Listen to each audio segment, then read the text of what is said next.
Chapter 16. Release the Titans. Hector breathed in and smelled them. Books, books, and more books.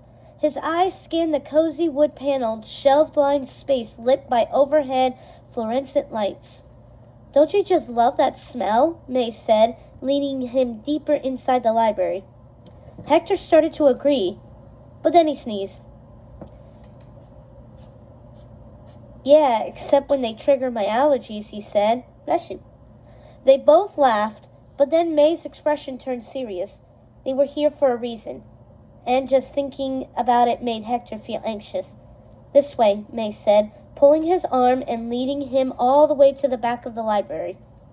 His eyes scanned the shelves as they passed, taking in the musty books. "Where are we going?" he asked. "I think the history section is that way, or maybe we need mythology?" She shook her head. "No, there's a special section. We should start there." "Special section?" Hector repeated. Truthfully, he never spent that much time in the library. His spare time was spent on the training field. "Yep, should be right over here," May said, halting in front of a wooden door. The sign at its center read, "Curated by the Mount Olympus Historical Society."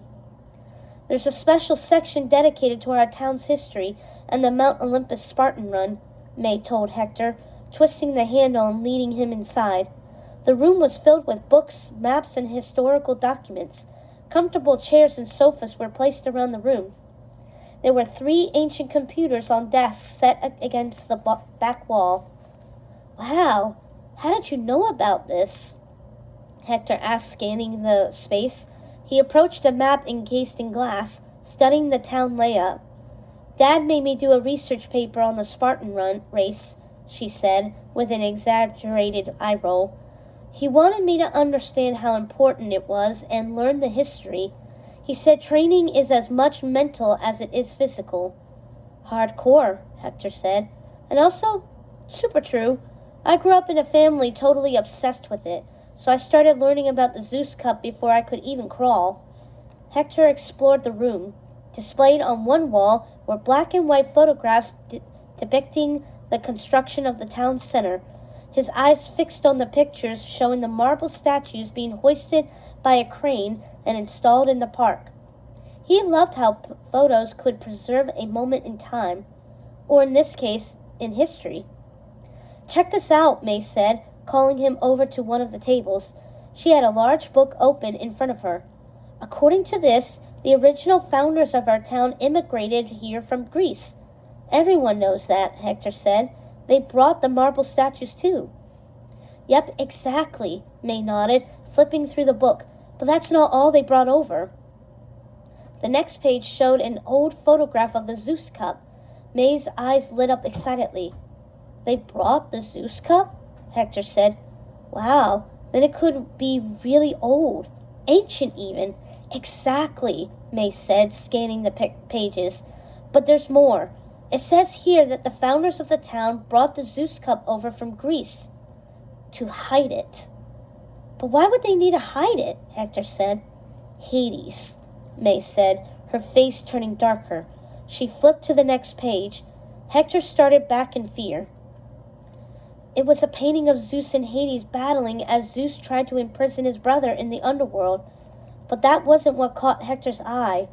2 little demons clung to Hades' legs as Zeus was about to strike him with a lightning bolt. They were the same demons that had visited him in his bedroom that night and led him to the Hades statue. Pain and panic. "That's them," Hector said, pointing to the demons. "They're the ones that brought me to Hades in the first place. They're his minions," May said, reading the description. "It says they serve Hades."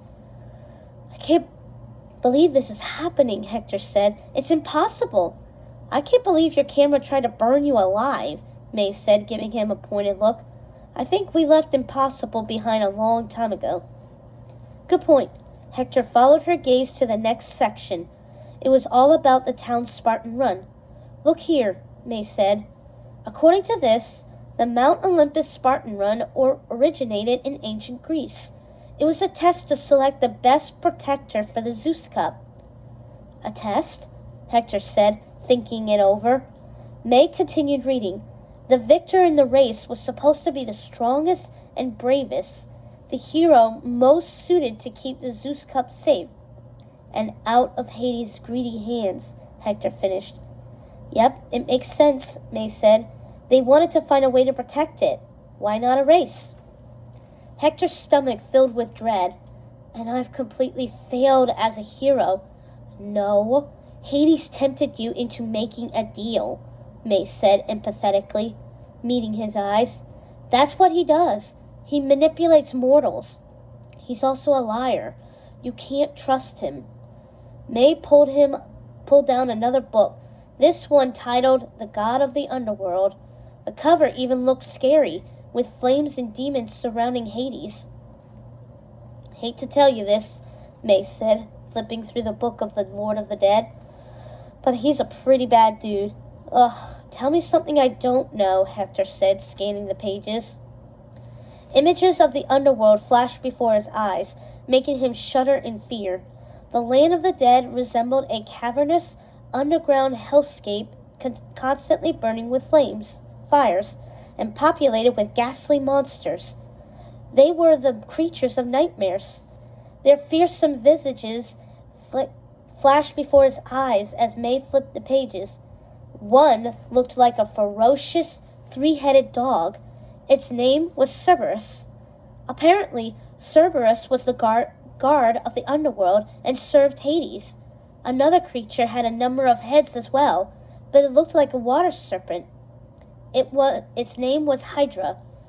This creature lived in a river that flowed through the underworld named the River Styx, where Hades imprisoned the souls of mortals for all eternity, after their lifeline was cut by the fates. May flipped to the next page and scanned it. Look here. According to this book, releasing the Titans is Hades' main obsession, she said, pointing to the images of the creatures. The Titans looked like monsters. There was really no other word for them, and they had incredible powers. According to the book, the Titans were gods who ruled before Zeus, also known as pre-Olympian gods, who had been imprisoned for many millennia. They would serve whoever released them, and once freed, they would dethrone Zeus, take over Mount Olympus, and destroy the world. The Mountain King, a two-headed Titan made completely out of rock. The Lurker, an ice monster. The Lord of Flame, a lava creature. The Mystic Voice, a being made of wind like a tornado. And the worst one, Cyclops. This was an enormous, blob-like pink one-eyed monster. Wait, so it's not just God stuff? Hector said, his eyes fixed on the giant's monstrous faces. Cyclops stared back with his single eyeball. The illustration was so lifelike that Hector had to look away. Hades wants to release the Titans when he escapes from the underworld? May nodded. Yeah, Hades lied to you. It's not just God stuff. If he escapes from the underworld in time for the celestial alignment that's coming up tonight... She tapped an image of the planets all aligned in a cosmic row. He can release the Titans, and they'll destroy the world, Hector finished. His words echoed in the room, then silence enfolded them. Hector could tell they were both thinking the same thing. We can't let Hades get the Zeus cup. We have to protect it. But what am I going to do? Hector said, standing up and pacing around the room. Fear rippled through him. You saw what happened with my camera. It's getting worse, especially with the alignment coming up. Hades isn't going to leave me alone. May bit her lip. I don't know. I'll check out this book. Maybe it'll have a clue as to his weaknesses, something we can use against him. There must be some way to defeat him and make it stop. Smell that? Hector said, feeling his nose prickle, and it wasn't allergies this time. Smoke, May gulped. It's Hades. He's here, Hector gasped, wheeling around. Smoke wafted into the library, gushing out of the shelves. It choked them and blocked the light. Suddenly, flames erupted from the bookshelves and engulfed the bookshelf behind him. A shadowy demonic figure rose up out of the framed picture of Hades on the wall. Fools! Mortals! Hades' shadowy figure shouted. You can't stop me! I'm a god! I'm immortal! Only another god can defeat me!